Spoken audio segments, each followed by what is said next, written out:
Namaste, welcome back to Chef Aarti Sampath's channel, and we're making a Diwali sweet favorite. We're doing Gujjias. They're also called Karanji, Ghugra. They have so many different names. A Gujjia is really a beautiful flaky pastry that's filled with something sweet. It could have coconut, it could have dehydrated milk. The possibilities are absolutely endless. I'm doing a take on Gujjia my own way. We're using beets today. So let's get started. So the covering for Gujjia is a short crust pastry. So I would need flour, and we have ice cold butter that I'm adding to the flour. These pastries are fried, but you could also bake them if you please. I'm adding a little bit of salt. And with good pastry, you always want to rub in the butter or the fat. If you want to do a vegan version, you can absolutely use coconut fat. So this movement is very important, where you take some flour and a little cube of butter and just squish it.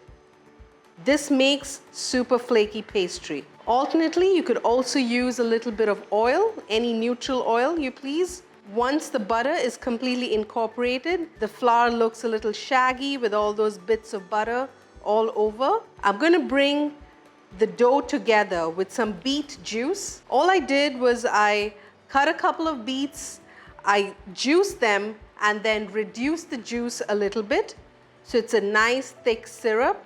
If you reduce the juice, the color tends to be a lot more vibrant. And now that all the butter's been incorporated, I'm adding my beet juice, creating a little well, adding my juice right in the middle. We have to make sure that the dough is absolutely stiff.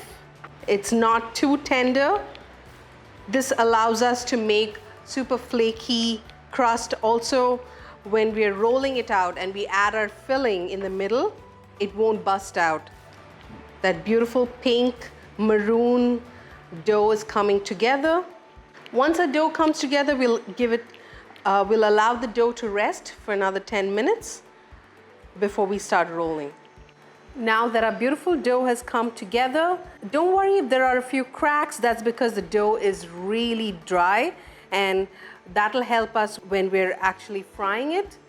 We'll allow it to rest for up to half hour in the fridge so that all the butter that's been sort of melted comes together and makes that one cohesive dough. So just wrapping this up with some cling film and we'll allow it to rest. In Indian cooking, sweets are often made with carrots or beets. They're just reduced down with tons of sugar, milk, flavored with cardamom, and they're eaten as halwa. So we're making my version of a halwa, but we're also adding some millet. So it adds some body, it's got a little bit of earthiness, and it also makes this Gujjia very filling and nutty. I have my millet that I'm going to first dry toast. Toasting your grains, of course, gives you a lot more flavor, but also it retains the shape of the grain and prevents it from getting mushy. Once the millet is a nice hue of golden, we're going to pull it out of the pan and set it aside. Now back at a pan, I'm using some clarified butter or ghee. You can also use regular butter. You can use a neutral oil. Once the ghee is melted, I'm adding my beets that I grated and just going to allow it to saute slowly. Beets have a lot of sugar in them, so they will caramelize beautifully. We're going to saute the beets for up to 10 minutes. While the beets are cooking, I'm adding a pinch of salt. Salt always enhances any sweet goods, so a pinch goes a long way. Now that I can see that my beets are getting nice and dense and sweeter and also softer, at this point I'm adding my milk. You could also add condensed milk if you please and skip out the sugar, and that's a shortcut. However, we're using milk and we're going to reduce it down. So to this I add milk. That is such a gorgeous color, isn't it? Well, we make sure that we stir it constantly and allow all that milk to get absorbed by those beets and make them even sweeter and creamier. Also, at this point, before the milk reduces, I'm adding my toasted millet. This will absorb the milk as well. I'm treating this mixture just like I would for risotto. As the milk reduces, I'm adding a touch of cardamom powder. Cardamom is just one of those luxurious spices that we always use when we're making sweets. Now that our third batch of milk has been absorbed, I'm adding another. I'm adding some more milk, and we'll allow that to absorb as well. Till our filling is getting cooked, I have portioned out the dough and I'm rolling them out. So up to 3mm thickness, we want this pastry to be nicely rolled out. Now I have a cutter.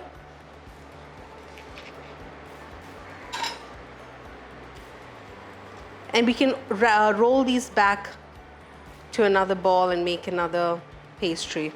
It's been 15 minutes and our filling is almost ready. It's nice and thick. The millet is cooked all the way. Those beets have become jammy and that milk has just reduced down into a nice fudge. At this point, I'm adding some palm sugar to sweeten the mixture. We'll allow this mixture to cool completely before we fill our little pastries. While our mixture was cooling, I rolled out our pastries, the pastry shells, which is the dough that we made earlier. And now it's time for us to fill these pastries up. My filling has cooled completely and I've added some walnuts for some crunch and texture. And now it's time to fill our little dainty pastries. I'm taking up to a tablespoon of filling right in the center, and then you want to wet the outsides on one side of the pastry and then fold it. At this point, you can fry it just the way this is into a nice purse. You could just fry it just like that. But we like to take it up another notch and make this beautiful design on the outside where we pinch and fold, pinch and fold, pinch and fold. And this is the classic Gujjia or Karanji design. Look at how beautiful and cute that looks. I've heated up some peanut oil. The best way to check if your oil is hot is add a tiny pinch of dough. And if you see it's bubbling, yes, your oil's ready. At this point, I'm dropping my little parcels gently in the oil. You can also bake these if you like.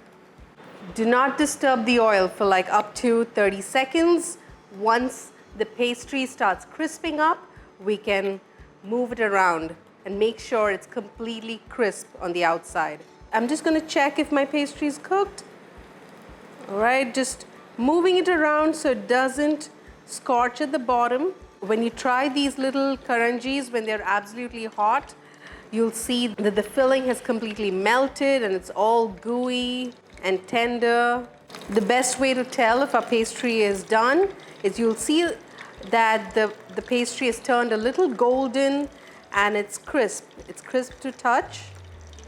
This should take about 2 minutes, 2 to 3 minutes at the most.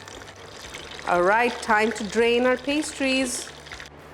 Okay, now for the best part is tasting these pastries. You can tell how tender it is. Oh, and that filling is super gooey inside.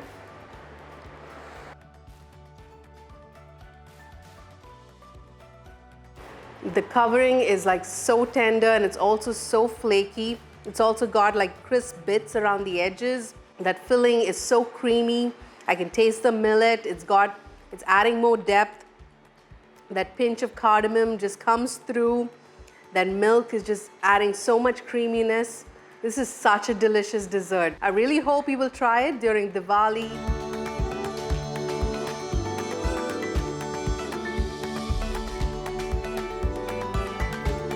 If you like the video, please like, share and subscribe to Chef Aarti Sampath, and wishing all of you a happy Diwali.